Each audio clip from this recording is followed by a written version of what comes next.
He's not responsible for the massive increases in costs. He's not responsible, he says, for the doubling of house prices or the fact that rental costs are out of reach. He's not responsible for the skyrocketing crime rates in our streets, even though his government oversees the criminal code and the national police force and the border security. He's not responsible for the overdose deaths of so many Canadians. He's not responsible for the fact that so many are going to food banks. He's not responsible for the fact that our children can't get medication. He says he's not responsible, Madam Speaker, and he's right. He is not responsible. He is not responsible, even though he has the power to affect all of these things, and in many cases, he is the one who caused them in the first place. I've never seen a Prime Minister who is so desperate to have more power with less responsibility. He wants to take over what we see and say on the internet. He wants to control a greater share of the money that Canadians earn by constantly increasing spending faster than the economy grows.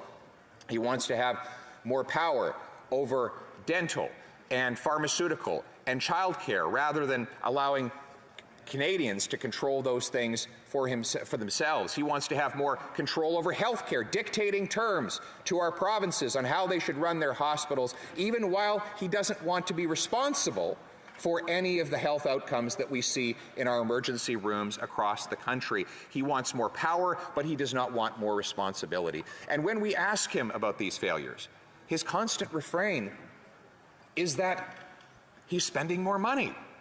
And on that count, he's right. There is no question that this government is the all-time heavyweight champion of spending. Right? They have increased spending by 30% over pre-COVID levels, even though COVID programs have now ended. But the results, as I've just listed, speak for themselves.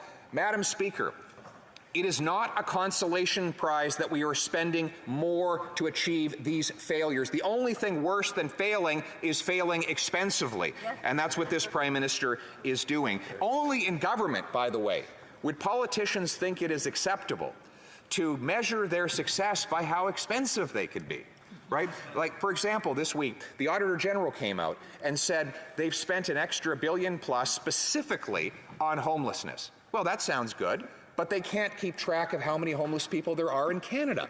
They have no idea what the results are. They have a overall housing program of $40 billion, which is supposed to make housing more affordable, all the while house prices have doubled. The more they spend, the more things cost, and the worse the results. In the real world, people judge by the outcome. You know, for example, if I go to the grocery store and I come back home and I pull out a receipt and I say to my wife, you know, I spent $700 on groceries.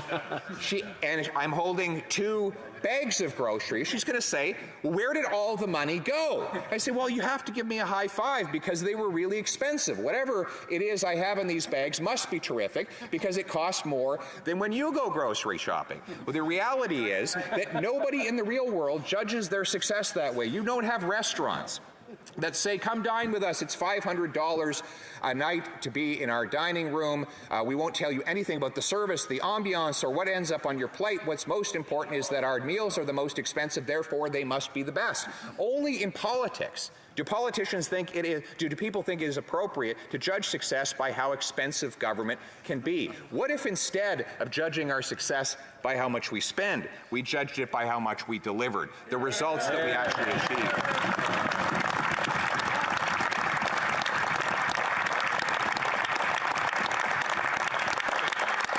Everything feels broken in the lives of everyday Canadians, but the good news is that we can fix it. We live in the greatest country in the world. Our country has overcome these difficulties before and has rebuilt and given new hope where before there was hurt. And there is a very clear path to achieving that result. And that is, let's start with the issue of money. Instead of spending more, let's achieve more. How do you do that? Why don't we cap government spending and cut waste? Bring in a dollar-for-dollar law that requires the government find $1 of savings for every new dollar of spending measures. That would force politicians to make the same either-or trade-offs when they spend our money as everyday Canadians make in their lives. When a local mechanic decides he's going to spend a little more on advertising, well, he has to spend a little bit more somewhere else in order to free up that money. When a family decides they're going to build a new porch, they might decide not to go on that vacation, or they might try to find a bargain on both. They might get a deal on a vacation and go to the local construction yard and get some discarded lumber in order to build that porch more affordably. Politicians and bureaucrats don't make those kinds of calculations because they don't have to. There is always more in the pot. They can tax more, borrow more, or print more. Now, that scarcity gets passed on to the taxpayer. Every creature in the universe has to live with scarcity. The great economist Thomas Sowell once said, the first law of economics is scarcity. There's always more demand than there is supply. The first law of politics, however, is to ignore the first law of economics, right?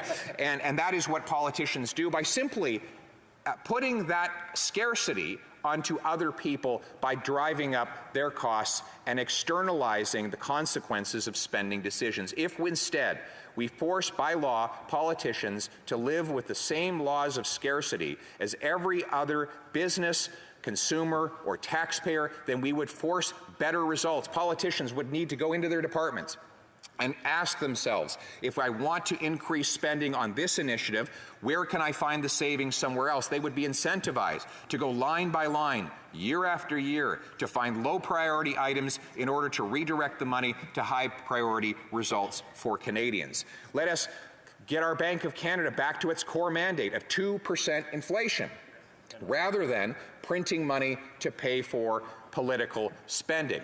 Let us also get rid of the obvious examples of wasteful spending. We could cancel the ArriveCan app, get rid of the multi-billion-dollar infrastructure bank that has achieved no projects but has guaranteed the profits of large multinationals and the bonuses of executives. Getting rid of this waste would allow us to save the money and free up more resources for things that achieve results for our people. And instead of creating more cash, why don't we create more of what cash buys in this country? Why don't we grow more food, build more houses, and generate more Canadian energy? Speaking of energy, I had the privilege of visiting the single largest infrastructure project in Canadian history, LNG Canada, a $40 billion private sector investment approved by the previous Conservative government, and that could only come to pass because the government of British Columbia agreed to exempt the project from the carbon tax. Otherwise, it would not have been economical. What result was actually achieved by this project, or will be achieved? The answer is that it will cut 60 million tons of carbon out of the atmosphere by replacing overseas coal-fired plants with clean Canadian natural gas. Now, isn't it interesting that this project had to be exempt from both C-69, the government's environmental law, and the carbon tax in order to go ahead and reduce emissions? In other words, in order for this environmentally friendly project to occur, this government's environmental policies had to be ignored. That proves how backwards they are. If the carbon tax,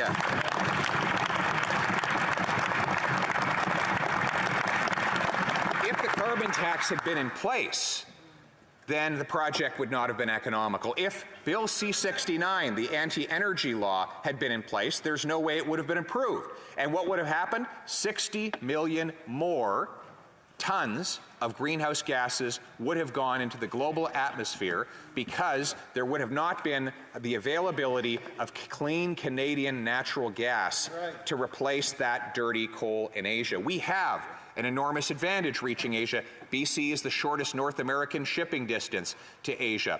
We also have the shortest North American shipping distance to Europe from the east coast of Canada. And you know, speaking of the east coast, the Prime Minister visited there, and he was asked about approving natural gas projects in Canada's East Coast and said, well, there might not be a business case. He was standing next to the German Chancellor when he said that. Ironically, the Germans just announced that they completed a new natural gas import terminal in 194 days. You know what they will not be importing there? Canadian natural gas. Why? Because we don't export any natural gas overseas. We don't have any terminals completed, despite 15 of them having been proposed when this Prime Minister took office. Not one of them has been completed. Only one is under construction, the aforementioned LNG Canada. The rest are in limbo.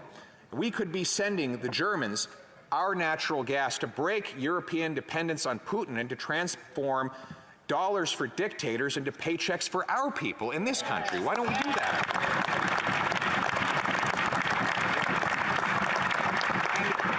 And think of the human benefit that that would bring. When I was in northern British Columbia, I spoke to a Haisla First Nations grandmother who broke down into tears when she said that her daughter had been diagnosed, her granddaughter had been diagnosed with autism, but that after decades of federal promises that these kinds of conditions would be met with services and treatment, there is no treatment in her region, a rural, remote, northern British Columbia community. She said that if natural gas projects like LNG Canada were allowed to go ahead, and if her nation could sign agreements to share in the benefits of those programs, then there would be local resources under the control of First Nations communities to provide children like her granddaughter with autism treatment and countless other things. Why don't we empower First Nations to do more things like that by allowing these projects to go ahead?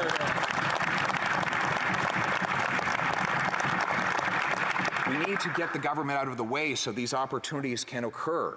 We need, for example, to incentivize more home building by requiring our large municipalities with overpriced markets to approve fast and affordable building permits so that we can build the millions of new homes that will be required for our existing population and for those who are yet to come to our country. We need to require that every federally funded transit station be pre-approved for high-density housing around it so that our young people don't even need to own a car to live in an affordable house. We need to sell off 15% of the 37,000 underutilized federal buildings so that that can be made into affordable housing for our young people. We need to get government out of the way so that our projects can get completed and our people can have homes and they can have energy. And finally, we need to get government out of the way and off the backs of our farmers so that they can produce more nutritious food in this country. Isn't it an outrage that with the 6th biggest supply of farmland per capita on Earth, Canada has 1 in 5 households where people are actually skipping meals because of the excessive cost of food. We should not only be able to feed our own families, but be the breadbasket of the world by canceling the carbon tax, not just on primary farming, but also on drying food and transporting it. We need to cancel the carbon tax on our truckers so that they can bring that food affordably to our supermarkets. And we need to remove the ridiculous fertilizer tariffs and taxes that the government is bringing in so that we can produce more food on every acre of land in order to have greater output and to reduce the amount of fuel that has to be burned in order to produce that prodigious output. Let's unleash the fierce power of our farmers to feed us again. And let's make it possible for our people to walk safely in the streets once again. Something we used to take for granted. The answer is clear. The vast majority of crime is committed by a tiny minority of criminals. A recent letter from the BC Union of Mayors demonstrated the number of instances of crime and criminality that are generated by a tiny minority. For example, in Vancouver, 40 individuals were responsible for 6,000 negative interactions with the police, most of them arrests. You think about that. The same 40 people arrested 6,000 times in a year. That's like 150 arrests per person per year. We all agree that if a young person makes a mistake, that we should invest in rehabilitating them, get them back on the street once they're ready into a job as productive members of society. But when someone commits 60, 70, 80, 100 violent offenses, and we consistently and automatically release them early on bail and even after they are convicted, that is contributing to the criminality that has grown by 1/3 since this Prime Minister took office. So let us target that small minority of criminals with serious consequences to get them off the streets and keep the streets safe. You know, it is not out of hatred for the criminal that we take these actions. It is out of love for the victims, the people who desperately want to live safely in our neighborhoods. We need to instead of investing money in going after the lawful, licensed, trained, and tested hunters and sport shooters, we should put that money into bolstering our borders to keep the smuggled drugs and guns that are terrorizing our communities out of our country altogether. And finally, we need to come to the rescue of those people living in these all too common tent cities. Whether it's Vancouver, Toronto, or Montreal, or whether it's smaller centers like Peterborough, where this phenomenon is growing out of control. We see people that could be your brother, your sister, God forbid, your son or your daughter, who've lost their homes, are living on the streets, and are playing Russian roulette with their life. Every single time they ingest these poisons, they risk stopping their hearts. And we can change it. We know that the government's current approach, which is to liberalize access to the most dangerous opioids, and in fact, taxpayer funding for so-called safe supply to make them even more abundant using the public resources. Madam Speaker, there is no such thing as safe poison. It is all deadly. But we know what we can do to save these people's lives, because they're doing it in Alberta today. They have redirected the resources away from so-called safe taxpayer-funded supply of drugs over to recovery and treatment, getting the addict off the street into a recovery center where they're first given detox that cleans the poison out of their system. Then they are given 60 to 90 days of treatment, inpatient care, building up the habits of a clean, drug-free life, and then gently reintroduced to society in jobs and opportunities, during which time they have counseling that keeps them on the right track. And you know the result of that approach? They have cut overdoses in half. They are saving lives, proving there is always hope. It is possible to save these people.